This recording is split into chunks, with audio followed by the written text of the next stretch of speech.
Hey watercolor wizards, Hajra here. Today I'll be creating an original painting of a Russian castle with a magical flying ship sailing over it using watercolor pencils. Thanks for parking your brushes here and let the epic painting adventures begin. Art blogs, Q&As, sketches, deconstructed paintings, video notes, and art gifts are all at a single convenient and affordable tier for patrons on Patreon. I used a hot press round watercolor block called Magnani Portofino for the first time for this original painting, along with Albert Dürer Faber-Castell watercolor pencils. I worked with a limited palette of 4 colors: dark cadmium orange, cadmium yellow, emerald green, and phthalo blue. Some white added to recapture highlights in the tiny space, and a black velvet round brush and an angle brush. I also ended up using a little Viviva color sheet black ink. Since I try to do half and half master studies to original paintings on my channel, this is one of my original painting videos, and it's actually also a review of sorts of a stop motion animation Russian folktale I saw when I was in elementary school on PBS. It was called The Fool and the Flying Ship, and it was glorious. It had all the right touches of fairy tale fantasy, mixed with artistic puppetry and a winning underdog story. So in this story, the youngest son from a poor family, Peter, I'm a woodcutter, is destined to fall in love and marry It's Alexea. I'm the princess's serving maid.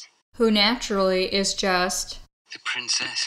But before Piotr can say at the end, I have my Alexea. he has to undergo the customary 3 impossible tasks to convince the Tsar to release his daughter to a poor woodcutter. Luckily, Piotr has the help of several helpful, special, and loyal friends who ride with him on his flying ship to the Tsar's palace. So where does a poor woodcutter get a flying ship so he can collect great friends along the way? Well, he shows generosity to a mysterious old man in the frozen woods who turns out to be a wizard, or angel, or saint, or somebody else really special, and rewards kind Piotr with a magical flying ship. So this old film is very easy inspiration for a painting of a magical ship flying through the night sky toward a Russian palace.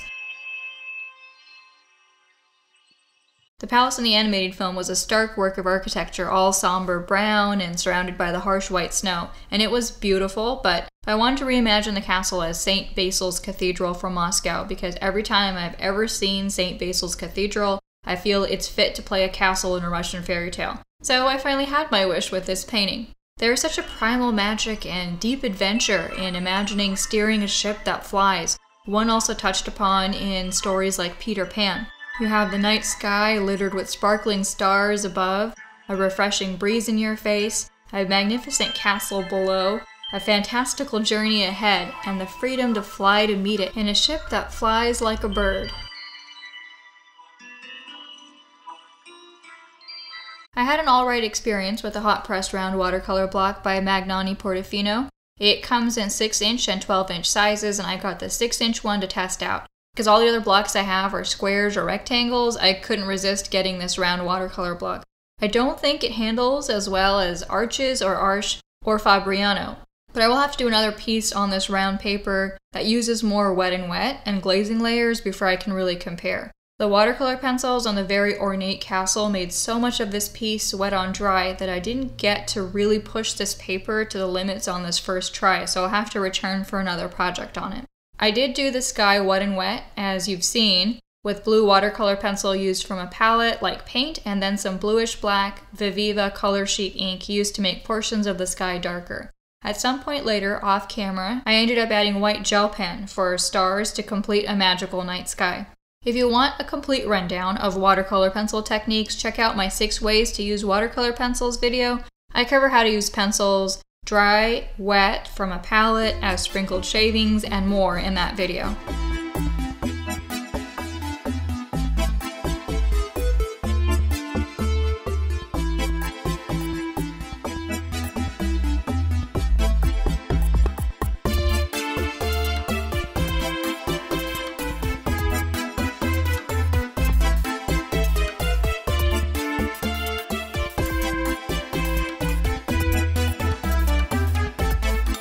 When it came to the castle, all of it was drawn in dry watercolor pencil first, which was then wet with a brush for a wet on dry effect.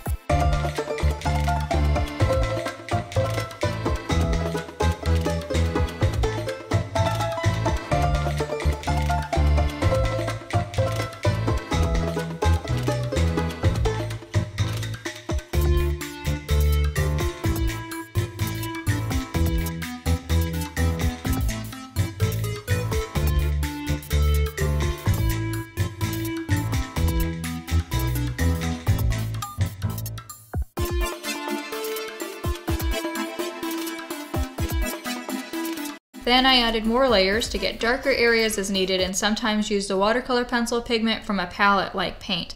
And that's pretty much all it was for this video. Wet and wet first for the sky, which is fast and easy, and then wet on dry for the castle using watercolor pencils, and a lot of repetition with that until the castle was done.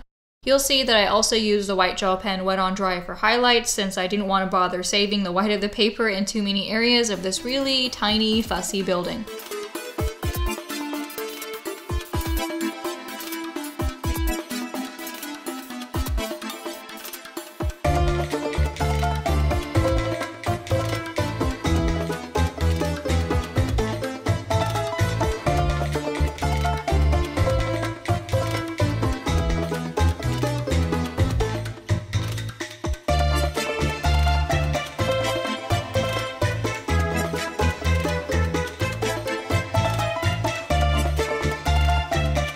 You might have heard me mention that I have JHS hypermobility pain and injury, so working with dry pencils, which require more pressure on the paper, is always more fatiguing and more painful than a wet brush that needs very little pressure in comparison. So keep that in mind if you have any hand health issues as well, if you choose to buy pencils.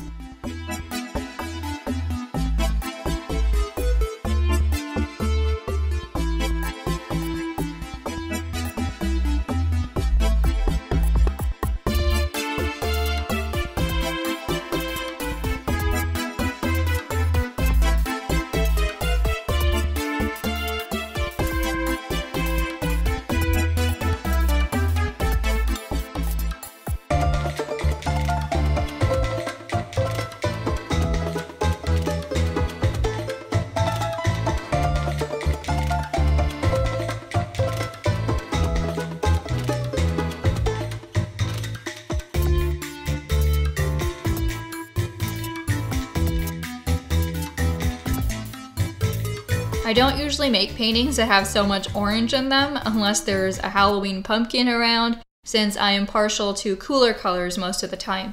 So it was a bit of a challenge to stick to these 4 colors when 2 of them were warm orange and yellow, but it was being faithful to how this building actually looks in this amazing Russian style.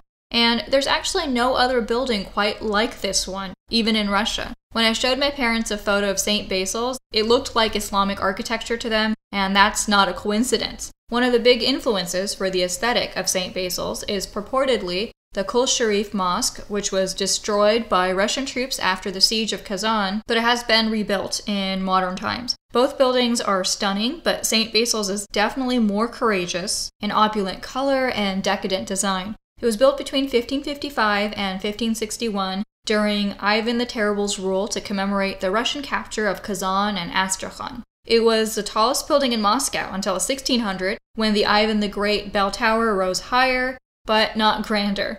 St. Basil's is shaped like a flame of a bonfire rising into the sky. And as Dmitry Shvidkovsky mentioned in his text on Russian architecture, nothing similar can be found in the entire millennium of Byzantine tradition, and that this building is singularly unexpected, complex, and dazzling.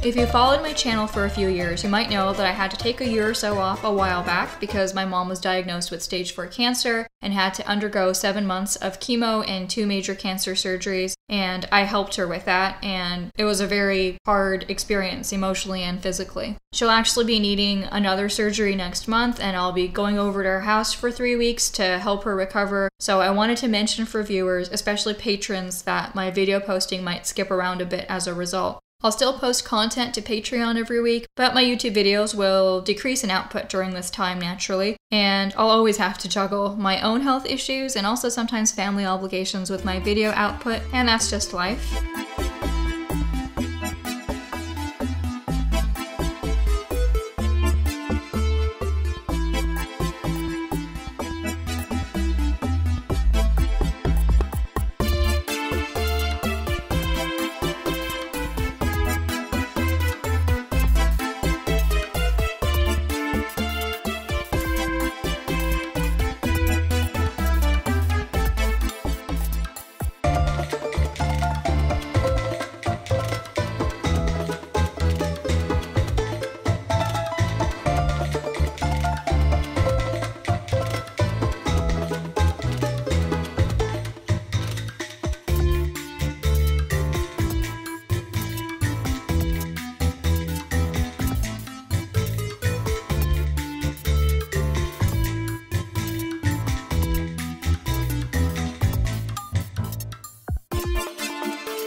I started out thinking I might do this castle in a snow globe, and that's the sketch I did that is available for patrons on Patreon. But as I was painting this, the fairy tale aspect of this took over. I ended up with the sky and stars and the ship breaking free of the globe area, and by the time I was done with the castle, I didn't want to keep the base of the globe which I had started. So I ended up covering up that base with white ink, which got a bit muddy and gray from the runny watercolor base I had already painted below it. But it actually helped it look like some sort of fantasy moon cloud or mist, so it turned out okay after a little bit of sort of work to dab and lift and blend out.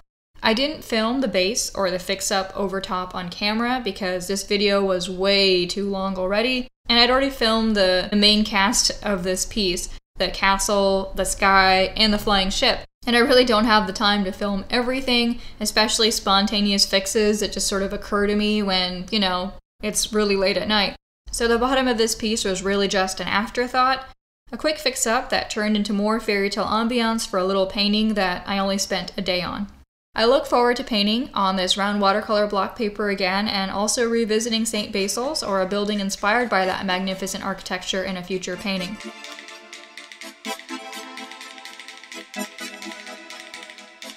Well, wizards, hope you enjoyed my original flying ship and watercolor pencil painting, and a bit of the review of the Fool and the Flying Ship film. Please like, comment, subscribe, and check out my website links, Skillshare, and Patreon page to support my art and art channel below.